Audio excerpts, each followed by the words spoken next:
Un regard rempli de plein d'émotions différentes.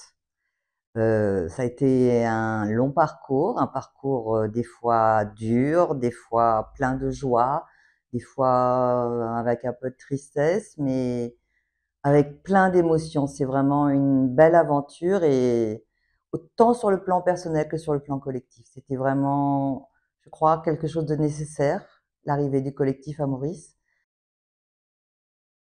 Le plus gros défi au début, à la création du collectif, c'était de trouver des personnes qui acceptaient de se mettre en avant. Et puis petit à petit, les gens de la communauté ont commencé à prendre un peu de courage, à commencer à sortir un petit peu du placard. Et certains ont commencé à se mettre en avant. Et puis ça a fait boule de neige. Et puis ben aujourd'hui, on peut dire que au sein de la communauté, on a des personnes qui voilà, qui n'ont plus peur de se mettre en avant. Oh, il y a beaucoup de choses. Il y a beaucoup de choses que nous faisons. On a toujours le samedi nos samedis santé, c'est-à-dire que les gens peuvent venir au centre se faire tester. Donc ça, c'est tous les samedis.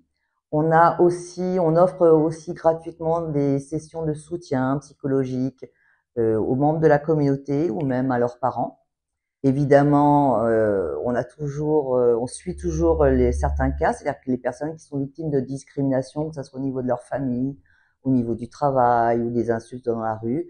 Et puis à côté de ça, on a des séances de session thérapie où les gens peuvent partager des émotions, des moments, et qui aussi relient les gens entre eux. Donc c'est des sessions qui sont très belles, où il y a beaucoup d'échanges mais sans parole. Tout un projet dont on est assez fier que l'on fait en collaboration avec John Nerlings qui s'appelle Transform, qui lui est surtout axé sur la communauté trans. La prochaine marche de fierté, le message, c'est 20 ans d'amour.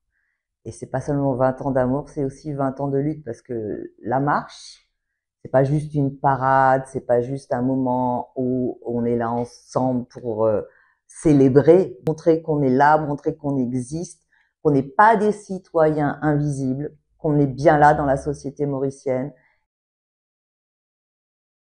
Et quelque chose qui serait très important, ça serait que enfin nos politiciens prennent la parole sur ce sujet-là, sur le sujet des droits des personnes LGBT et surtout de leur égalité de droits, parce que il faut construire absolument une île Maurice qui soit inclusive, où tout le monde se sente bien et à l'aise.